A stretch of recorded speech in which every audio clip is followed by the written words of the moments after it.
The amount of stuff spread throughout my shop has become overwhelming to the point where I can't even get stuff done. So, and let me show you.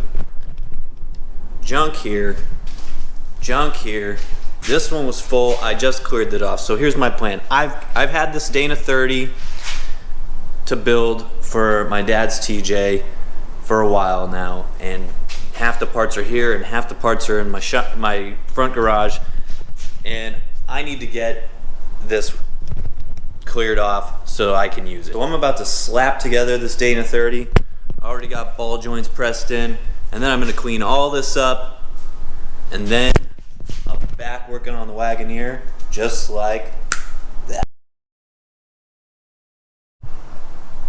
Here are the factory fuel lines, fuel supply lines, and return line from the 85 Wagoneer. I'm going to go ahead and get them bolted back up onto the frame, and then I will figure out what lines I need to run from these hard lines up to the carburetor and also to the fuel tank I just installed.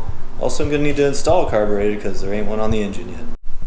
Alright, we got fuel lines up in here. This is the middle of the frame.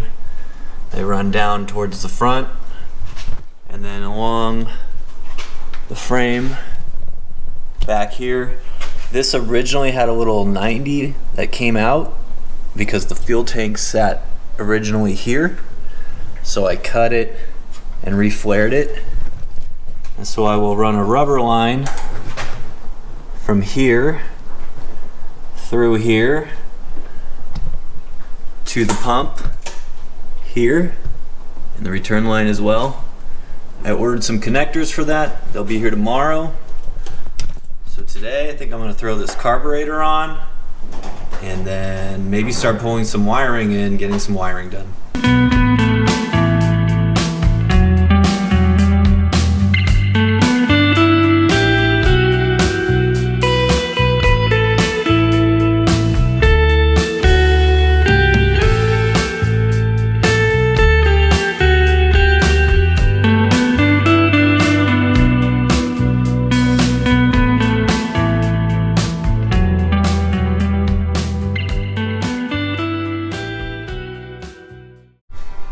Carburetor's installed. Got the supply line to the fuel filter, return line back down to the hard lines right here and here. So I think I'm gonna go.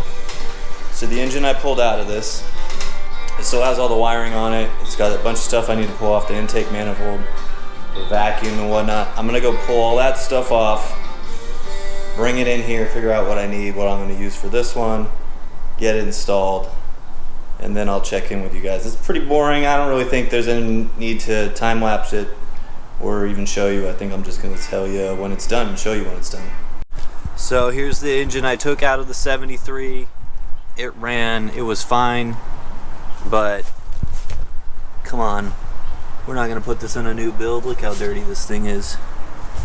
But like I said, I'm going to need some things off of this, like the bracket for the throttle. I'm going to need thermostat housing, stuff like that. So I'm going to start tearing this all off to take over to the other engine. Plan today, fan belts. We get fan belts on. And I got one on the ground right there. We're going to get the radiator in, cooling system plumbed. What else? Probably get spark plug wires on, just getting stuff buttoned up so I can finally get this, hopefully get this engine started. We got a battery charging over here. So I'm gonna get the engine buttoned up today, try to, and then start running wiring, and then hopefully we'll start this thing soon. Also need to run wiring to the fuel pump. So we got a few things to do. Not a ton of work. Nothing real exciting. I'm gonna get at it and I'll give you guys an update in a bit. Show you guys one thing. This fan shroud was in 3 pieces. You can see where I've JB welded it. I also took some plumber's tape and some self-tapping screws and put a little brace on there. And now look at this bad boy. Freaking brand new, ready to go. Update time. I've got the wiring all laid out here for the engine. And I got the diagram here. So basically I'm converting to HEI from an old style system. The coil's gonna go away. The alternator I'm putting in is internally regulated. The old one was externally regulated, so there's some wiring I gotta get rid of. Basically, I gotta deal with a bunch of wiring, and I don't wanna do it, but I'm gonna do it anyways, because who the hell else is gonna do it? So, wish me luck. I just about had a heart attack. Look at all this. See all that water dripping down there? I just put water in the radiator, and then it started dripping out, so I'm like, where's that coming from? And I thought it was coming from the back of the head. See it there. And then I realized, okay, no, it's just coming out the back of the manifold. And I thought, okay, that's not as big of a problem. And then I pulled this off and realized that I just haven't capped this off yet, and all of it's coming from there, so crisis averted. Got two starters here. I got to put one in the Wagoneer. This one came out of the 73 Wagoneer originally. This one's out of the J20. They're both pretty much the same, both pretty dirty. I already cleaned this one up. I wire wheeled it a little bit. I'm going to put this one in.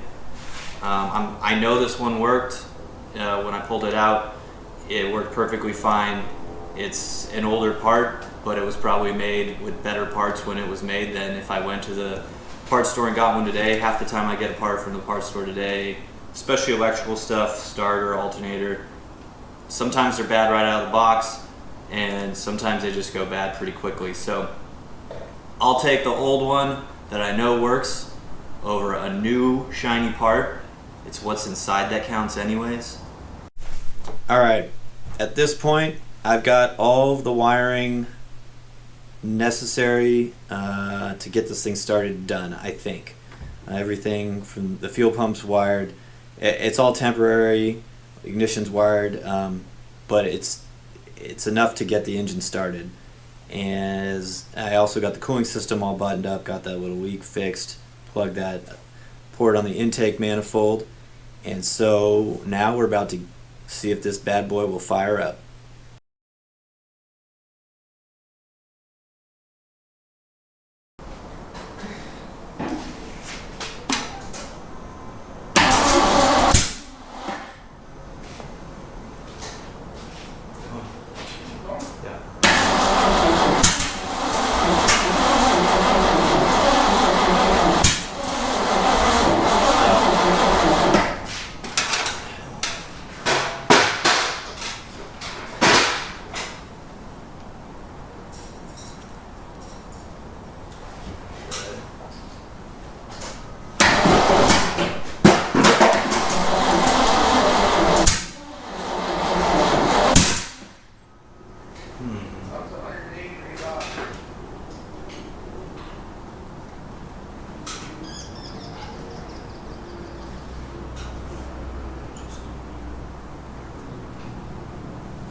This is such an epic fail.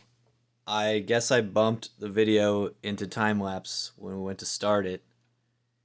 And now we got no video of it firing for the first time. It was 180 degrees out. We ended up getting it back to top dead center.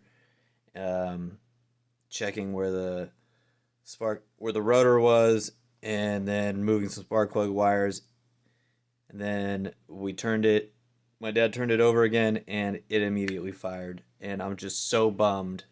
I'm just finding this out now as I'm editing this video that we just completely lost the video footage of it firing for the first time. Once it fired, we adjusted the timing a little bit. I set a timer for 20 minutes. We set the RPMs at 2,000 and broke in that cam. I had a infrared thermometer out. My dad and I were taking turns checking the block and the exhaust and the radiator just to make sure that everything was good, nothing was overheating, everything went well. And so far, it's running like a champ. I'm just so bummed there's no video of it firing. It's running, and it sounds fantastic. I'm pretty pumped. Gonna wrap this video here. Still a ton of work to do. We gotta button up wiring. We gotta deal with brakes. There's a lot of stuff. But until then, thanks for watching.